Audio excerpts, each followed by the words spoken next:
here with Tim Jacobus, and I just want to say your illustrations were so powerful that when you read the books, it's all you can see. Like, you encapsulated the story in a single image. And I just want you to tell the audience, how did you do that? Well, first off, that's very nice and very flattering. As an illustrator, your job is to convey the story that the author is trying to convey. Right. And R.L. Stine is the guy who put those magic words together, so he made my job real easy. Right. The thing I think that was very catchy about the Goosebumps series is every time there was a new story, you had a whole new set of circumstances. It was a new set of kids in a new town, and there was a new threat, and just everything was different. So the trip we were all taking was different every single time. So right. Again, I got a chance to do over 100 covers. So we took 100 trips together, and if you didn't like the one last month, there's going to be a cooler one coming this month. Right, right. And that must have been somewhat hair-raising to try to get so many done. I still think Bob Stine had the harder lift. I think Yeah. it's harder to write a whole story, and all I have to do is come up with one picture. How long would it take you to come up with those pictures? It would take us about a day or so, maybe 2 days, to come up with 3 separate sketches for that story. Sure. Then once they said, okay, we like number 2, it was about 30 hours of work to go from the whiteboard to the finished painting.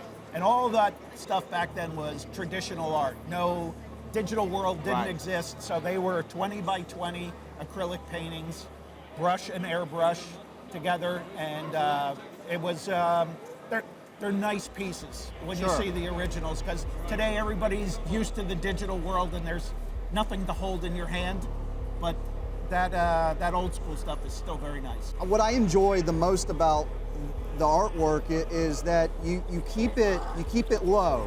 You keep it from the point of view of the child. Now, do people notice this more often?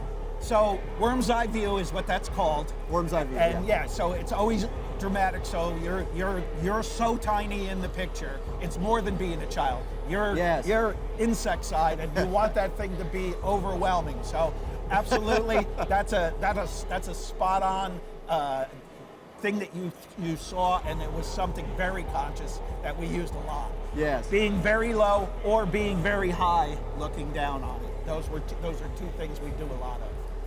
Yeah, exactly. And one of my favorite ones is the egg creature. Yes, Egg Monsters from Mars. Egg Monsters from Mars. And that one, it just had this, that wide angle where the view just kind of skews off. Starts to warp. And again, that was one that we brought out just for that, because it's an egg monster. Already it's not that scary because it's just a rotten egg in a carton. Sure. And you're in a kitchen and you go, all right, what else can we do? And what we did was that warped perspective. E.C. Escher, I'm not sure if you know who he is, famous artist from a long time ago, and he was all about warped perspective. And I was like, yeah, if we twist this, it all of a sudden takes on a dream quality to it. And we started doing warped perspective a lot, and that really does, again, make something that's really kind of normal become very not normal. The colors. I mean, we got to talk about the colors here. I mean, the colors are so vibrant and intricate without feeling cartoony. When the Goosebumps series started, there was a conscious effort not to make them too scary, because we didn't want, the idea wasn't to blow you guys out of the water and have you sleeping in your mom's beds every Right. night because these stories were too intense and make you cry. Absolutely. So the stories had to ride this level of being a little bit scary, and so the use of colors really does take the edge off. If all those were dark and menacing, really brooding colors, Yes. you would have a different feel. But all of a sudden we're doing yellows and oranges, and you're going, well, and pinks. And you're going, well, I'm not used to seeing these. But again, it lightens the mood, makes it a little less intense and a little more comical. And then you're just playing with color theory at that point. Yeah, And sure. it's like, all right, I want to use some pinks. What do I use on the other end of the spectrum? Okay, let's get some purples in there so they bounce off of the pinks. Oh, lime green's gonna work with that because that's a color triad.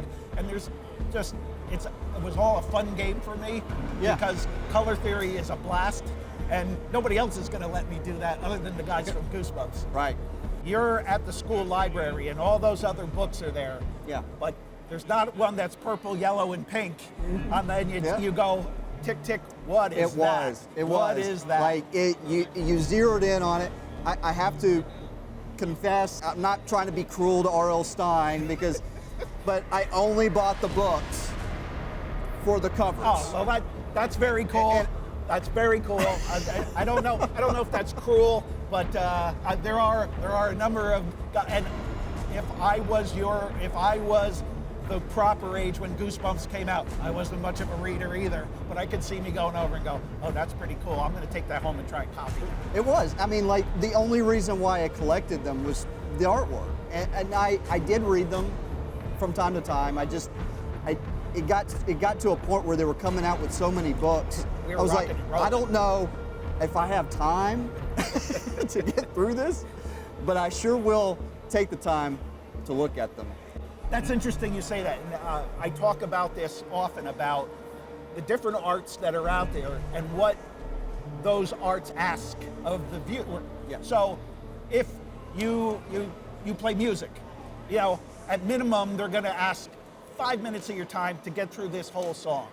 If you're an author, it's harder. It's going to go, I need maybe a couple hours of your time to read my whole short story. As an illustrator, I need like 3 seconds, literally 3 seconds. I work for a whole week and I put it in front of you, and in 1001, 1002, you already made up your mind whether you like it or not. So Right. The commitment from the viewing audience is minimal. And what that does is it keeps people from saying nasty things because they didn't ask much of you. Yeah. All I wanted you to go, is it cool or not cool? And it's okay, but to be mad, you're not going to get mad after 3 seconds of effort. So, Well, that was a very long and illustrious career. we had a nice run. It's very, very rare to get an opportunity to do. I did 100+ covers for one entity, and that's not usually the way it works. You do a couple for this guy, a couple for that guy, and to be on that ride for that long was incredible. Then at some point you go, wow, this might never end, and everything does eventually end. But it was a fantastic ride, and it's more satisfying this many years later, and you can look back on it and go, oh, that was really amazing. Yeah. There was an isolated time, and because when you're in it, you're going, oh, this is hard, or I Gotta get through it sometimes. Right. You don't get to step away from it and take a look. And now at this stage, and the other cool thing is, and you're a perfect example. So we're making books for you when you're 11. You and I aren't really having much of a conversation when I'm 40 and you're 11. But now we're both grown-ups, and you can tell me what your experience is, and I can relate to it more, and I can tell you stuff now that you wouldn't appreciate when you were 11 about what I did, and that's amazing. That's absolutely amazing. Yeah, those are perspectives that we take for granted, but then, when we're in it, we find out things that we never knew. Exactly. So it's so much cooler now.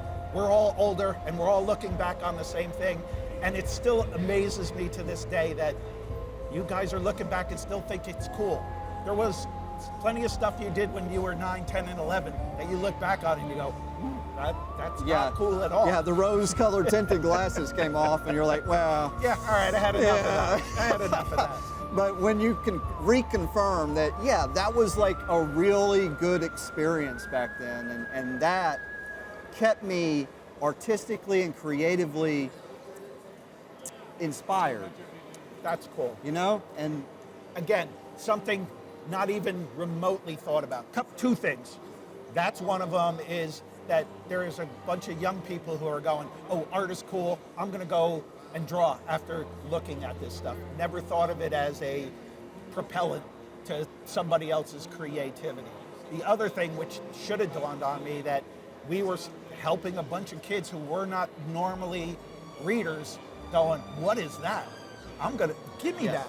And RL wrote these very addictive, structured books that will go, read these 10 pages and I'm going to give you a hook. Yeah. And then you're going to go, I got to read the next 10.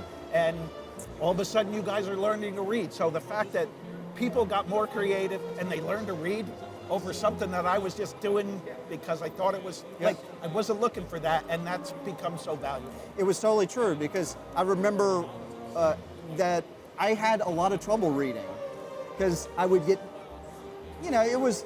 people would throw books in your face like, you have to read this for class, and you're like, yeah, and I'll get to it, and I'm reading it, I'm falling asleep, I got homework I got to do.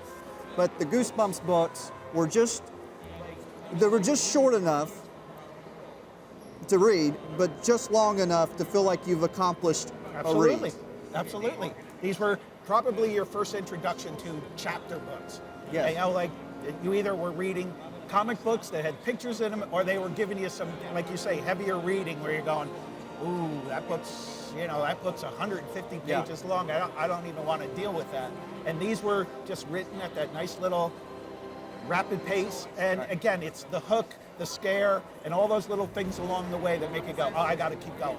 I got to keep going. And that's why, like, when I talk about the illustrations themselves being such an impact to your imagination going forward as you're reading the story, because you pick up that book and you're like, I got to see what this is about. What's going on? And that image is still in your head as you're reading the book.